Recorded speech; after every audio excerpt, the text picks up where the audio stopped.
Afrique. Il ne faut pas tomber dans l'émotion.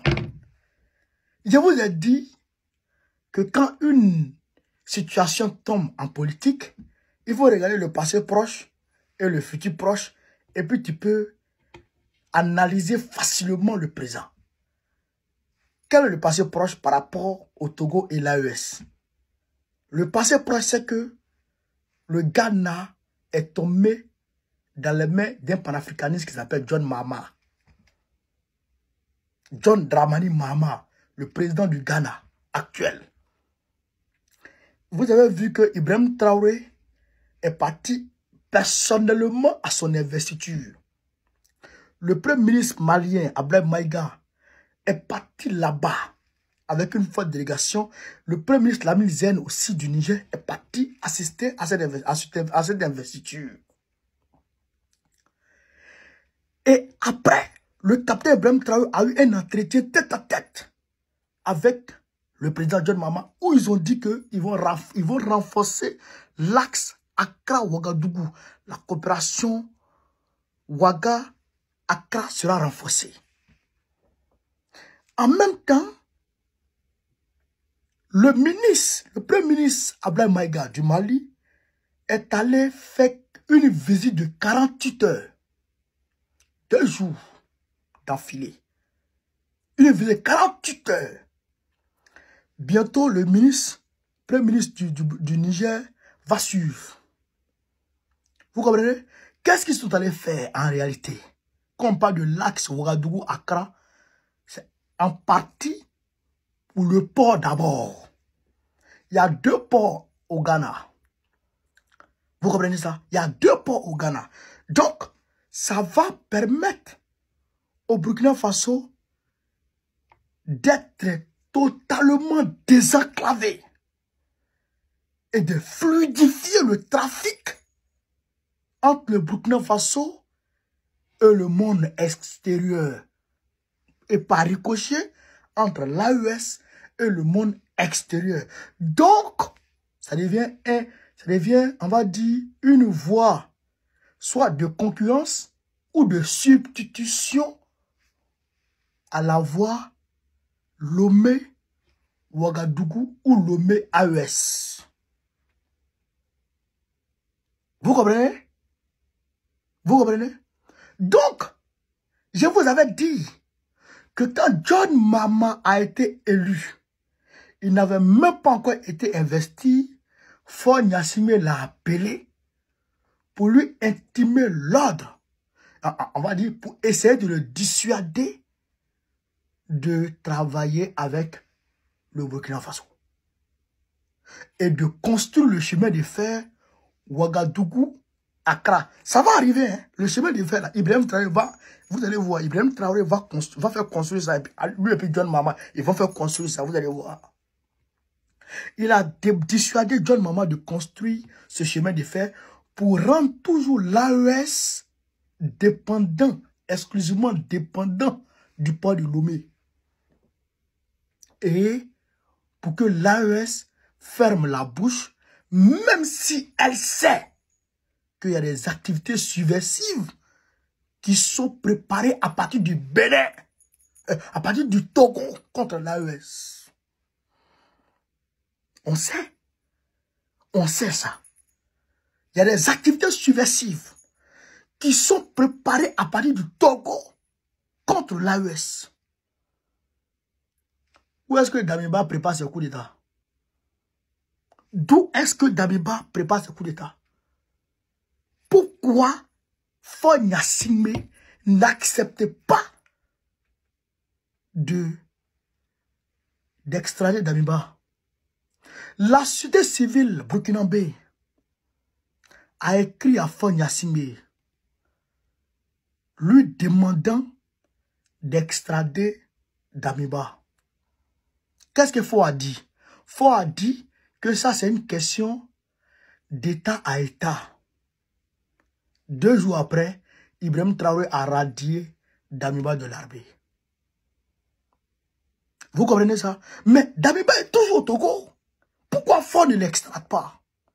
Parce que Damiba est le levier sur lequel les ennemis de l'AES comptent pour déstabiliser le Burkina Faso. Vous comprenez? Et donc, comme ils ont vu que l'axe Accra-AES est en train de se fluidifier, est en train de s'activer, donc ils sortent pour venir dire que le Togo n'exclut pas de rentrer dans l'AES. Et puis on a fait quoi ça? Nous on a qu'à faire quoi ça? Le Togo n'exclut pas de rentrer dans l'AES. Où est notre problème dedans? Et puis d'ailleurs même là, vous ne pouvez pas rentrer dans l'AES. Parce que pour rentrer dans l'AES, il y a des critères. Pour rentrer dans l'AES, il y a des critères. Nous, on va vous dire ça. Il y a des critères que nous, le peuple, là, on a défini ça. Ça, là, c'est une réalité. Il y a des critères qu'on a définis pour rentrer dans l'AES. Tu ne peux pas rentrer dans l'AES comme ça.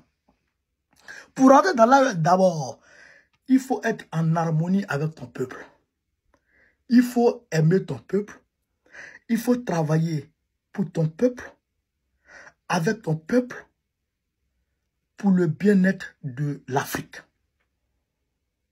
Tu ne peux pas être gentil dehors et être méchant à la maison et te taguer de chef d'État, de chef de famille responsable. Tu es un irresponsable. Donc, les irresponsables ne peuvent pas rentrer dans un club, je dirais dans un groupe, dans une organisation de responsables. Non, tu ne peux pas. Ibrahim Traoré en 2 ans, ce qu'il a réalisé, Roch Kaboré en 7 ans, 6 ans ou 7 ans, n'a pas réalisé. Ce que Ibrahim Traoré a réalisé en 2 ans, Blaise Compaoré en 23 ans, n'a pas fait la moitié. Ce que Ibrahim Traoré a réalisé, à part Thomas Sankara, aucun président n'a réalisé ça.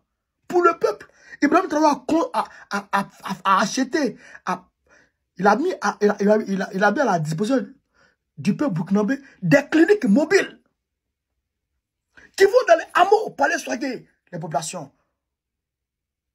Ibrahim Traoré a créé ça. Il est en train de construire des routes pour le peuple burkinabé, pour le bonheur du peuple burkinabé. Il est en train de faire des champs d'ananas à perte de vue. Il est en train de... Il est en train de nationaliser les entreprises. Il a construit les entreprises de tomates. Il est en train de... il est en train de développer le Burkina Faso. Et c'est pareil qu'au Mali. Il y a des... Aujourd'hui, les entreprises de filature. Transformer le coton malien sur place. L'or malien, les entreprises comme les entreprises, comment on appelle ça, canadiennes qui volaient l'or du Mali à tout va. Assimi Goïta a tout coupé. Il a nationalisé tout ça. La plus grosse entreprise de lithium en Afrique, aujourd'hui au Mali. Et le Mali gagne près de 40 à 50% des revenus de cette entreprise-là, avec un contrôle accru par le peuple, par l'État malien. Donc, ça c'est déjà bon. Le président Tchani a diminué le gaz, il a diminué le riz, il a diminué le carburant. Mais comment? Il a tout diminué sur son peuple. Et il travaille pour le peuple. Toi, tu veux quoi pour le peuple? Toi, fort, tu veux quoi pour le peuple? Tu veux quoi? Déjà, on va dire, le seul hôpital, le seul grand hôpital public qui est là-bas, l'hôpital Céphalus de Pio, il y a des salles, il y a des salles de laboratoire là-bas, depuis 30 ans, depuis ton papa, qui n'ont jamais été réhabilités. Ta petite sœur est décédée par manque de soins. La petite de foi Nyassimbe est décédée par manque de soins. Son mari l'a pris pour la mettre dans sa voiture.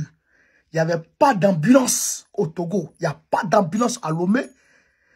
Le mari de la petite soeur de foi Nyassimbe a appelé les ambulanciers. Personne n'est venu. Il a pris sa femme. Il a mis la femme dans sa voiture pour se promener avec elle dans Lomé. Il n'y a pas eu de clinique qui a accepté la femme. C'est quand il a envoyé la femme à l'hôpital public, elle est décédée à l'hôpital public. La petite soeur de foi Nyassimbe, ce bâtard, il n'a jamais accepté de faire sortir sa propre petite soeur pour aller la soigner ailleurs. Fort qui est là. Il passe sa vie à chier les petites filles. Tous les opposants togolais que vous voyez là, il a enceinté au moins une de leurs filles. C'est-à-dire qu'il a beaucoup d'enfants. Il n'est pas marié. Un homme irresponsable, un délinquant notoire. Lui, là, s'il rentre dans l'AES va connaître une implosion pas possible. L'AES va péter parce qu'on ne va pas accepter Faure Gnassingbé dans l'AES. Il n'a qu'à d'abord travailler pour le peuple togolais d'abord. Il n'a qu'à chasser les bases militaires françaises secrètes qui sont sur son territoire d'abord. C'est ça qu'il a vérité. Il n'a qu'à permettre au peuple de s'exprimer d'abord. Il n'a qu'à donner à manger au peuple d'abord. Il n'y a pas de route. Il n'y a pas d'entreprise, rien. Il brûle le... C'est-à-dire qu'il empêche le peuple togolais de vivre. Le marché de Lomé brûle chaque année au moins 2 fois. Chaque année, le marché de Lomé brûle. Il n'y a pas d'enquête, rien du tout. Et c'est lui fort qui fait brûler ça. Il fait disparaître tout un bataillon dans l'armée. Il fait disparaître tout un bataillon dans l'armée. Faut que vous voyez là. Et c'est un homme comme ça qui a rentré dans l'AES. On te laissait. Parce que on avait besoin de ton port. Mais on payait l'argent. On payait l'argent. Mais aujourd'hui que l'axe Accra, Ouagadougou est en train de se renforcer, on ne va pas te rater. On ne va pas te rater. Si les chefs d'État de l'AES ne peuvent pas te dire la vérité, nous on te dit la vérité. Nous on te dit la vérité. Espèce de plaisantin va. Que le Togo n'exclut pas de rentrer dans l'AES. Mais est-ce que vous êtes obligé de nous dire? Faites les démarches. Faites les démarches. Et puis on va, si vous n'allez pas buter. On ne veut pas, hein. On ne veut pas les Faure Gnassingbé dans l'AES, hein. Tant qu'il n'est pas bon le peuple, on ne veut pas, hein. Il n'a qu'à travailler pour le peuple d'abord, comme les présidents de l'AES travaillent pour le peuple. S'il ne veut pas ça, on ne veut pas de lui, hein. On ne veut pas de lui dans l'AES, hein. Même Déby Kaka qui est là, c'est vrai qu'il est en train de chercher l'armée française, tout ça. Mais il n'a qu'à travailler pour le peuple d'abord. Sinon, on ne veut pas de lui dans l'AES. On ne va pas prendre tout le monde pour mettre dans l'AES. Il ne faut pas détruire l'AES. Hein. Aujourd'hui, on en a 3 présidents qui sont patriotes et qui travaillent pour le peuple. Tout le peuple est content. Tout le peuple est content. On voit les réalisations d'Ibrahim Traoré. On voit les réalisations d'Assimi Goïta. On voit les réalisations. Le président Tchadi, on voit leurs réalisations. Mais Faure, zéro. Chercher des femmes, chercher des petites filles, n'a même pas honte. On ne veut pas de lui dans l'AES. Hein. D'ailleurs, même, on va organiser des manifestations contre toi dans Paris, là. D'abord. À Paris, d'abord. Parce qu'on arrive chez toi à Lomé, là-bas. Bientôt, le peuple va te chasser avec cailloux. Bientôt, le peuple togolais va prendre cailloux pour te chasser ici. Tu vas voir. Camarade peu d'Afrique. Voilà ce qu'il voulait dire sur Faure Gnassingbé. Sur ce, vive l'Afrique libre. Vive le panafricanisme. Vive tous les présidents panafricains. Gbagbo, président de Côte d'Ivoire en octobre prochain. Inch'Allah, c'est ça qu'il s'agit. On est ensemble. Bon, merci à vous d'avoir regardé la vidéo jusqu'à la fin. En conclusion, l'adhésion du Togo à l'association de l'État du Sahel serait un pari audacieux, mais pas impossible. Bien que le Togo ne soit pas un pays sahélien au sens strict, son rôle stratégique dans la région et sa contribution potentielle aux défis communs comme la sécurité et le développement pourraient justifier cette démarche. Cependant, cela dépendra de l'ouverture de l'AES à élargir son cercle et de l'alignement des intérêts entre le Togo et les membres existants. Si cela se concrétise, cela pourrait symboliser une nouvelle dynamique de coopération régionale en Afrique. Affaire à suivre. Merci d'avoir regardé. N'hésitez pas à vous abonner, à liker et à partager.